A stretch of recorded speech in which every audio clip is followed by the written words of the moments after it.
Hello students, तो आज हम करेंगे क्लास 3 चैप्टर 2 सोशल स्टडी का नोइंग आवर अर्थ। तो बच्चों, बिना देर किए हम ये चैप्टर स्टार्ट करते हैं। Neeraj father gifted him a globe on his birthday.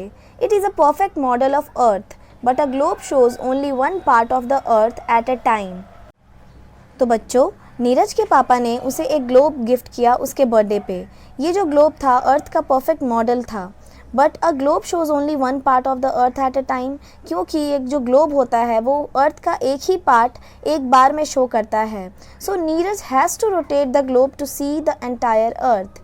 इसी कारण नीरज को बार बार ग्लोब को रोटेट करना पड़ता था पूरे अर्थ को देखने के लिए। It helps him to spot countries, ocean, seas, but a globe cannot show all the details. To see details of all the places, huge globe would be required.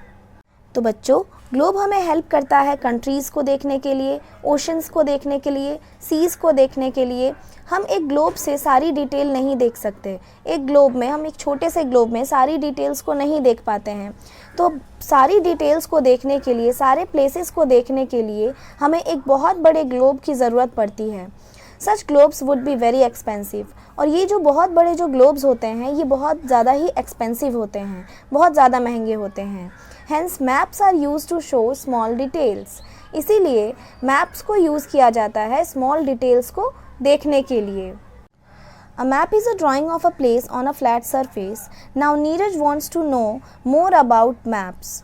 बच्चों, ये मैप क्या होता है? मैप एक फ्लैट सरफेस पे बनाई हुई drawing होती है, जिसमें हम वर्ल्ड मैप भी देख सकते हैं, इंडिया का भी मैप देख सकते हैं, दूसरी कंट्रीज़ का भी मैप देख सकते हैं। अब नीरज को मैप्स के बारे में जानने का और मन करने लगा। The next day, Neeraj greets his teacher and sees that she is holding something big in her hand.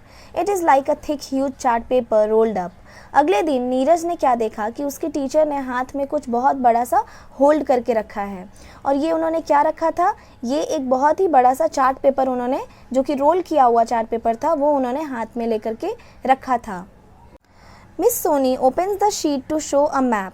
C says this is a map. तो मिस सोनी ने उस चार्ट पेपर को ओपन किया और बताया कि वो जो शीट है वो एक मैप है। और उन्होंने बताया दिस इज़ अ मैप। वो शीट में क्या था? वो एक मैप था। As you all can see, we have big map for classrooms so that all the children can see at the map. तो मिस सोनी ने बताया कि तुम लोग देख सकते हो कि हमारे पास क्लासरूम में प्रेजेंट करने के लिए एक बहुत बड़ा मैप है, जिससे तुम सभी देख सकते हो।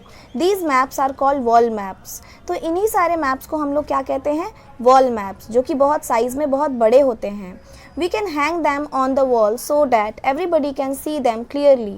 हम इन वॉल मैप्स को वॉल पे हम हैंग कर सकते हैं। बच्चों, हैंग का मतलब क्या होता है? टांगना। हम वॉल मैप्स को दीवार पर टांग सकते हैं, जिससे सारे बच्चे क्लियरली देख सकते हैं। Similarly, we have also a book of maps. This book is called Atlas. तो बच्चों, इसी के जैसे हमारे पास एक मैप्स की बुक भी होती है। इन बुक्स को हम लोग क्या कहते हैं? एटलस। तो बच्चों, we have one question, let's solve this. We can hang dash on walls, globe, atlas, wall maps. तो बच्चों, इसका आंसर क्या होगा? Wall maps. Next topic is directions. Neeraj, ma'am, how should we see the places on the map? It seems difficult to find a small place just like that.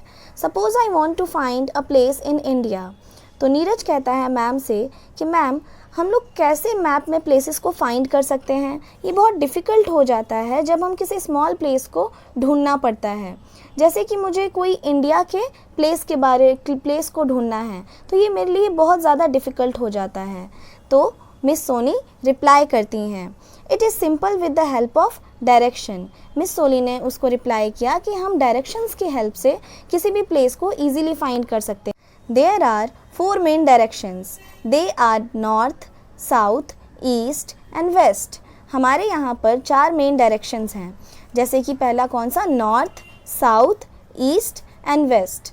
Now look at the map of India. India का map देखो। Suppose you want to know where Mumbai is. Suppose करो कि तुम्हें पता लगाना है कि मुंबई कहाँ है। Mumbai lies in the west. Mumbai west में लाई करता है।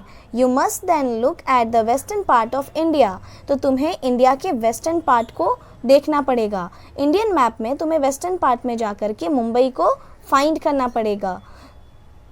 तो बच्चों, दैट्स ऑल फॉर टुडे। हम अगले क्लास में इस चैप्टर को कंटिन्यू करेंगे। अगर आपको कोई भी डाउट हो प्लीज़ कमेंट बॉक्स में कमेंट करें। Thank you.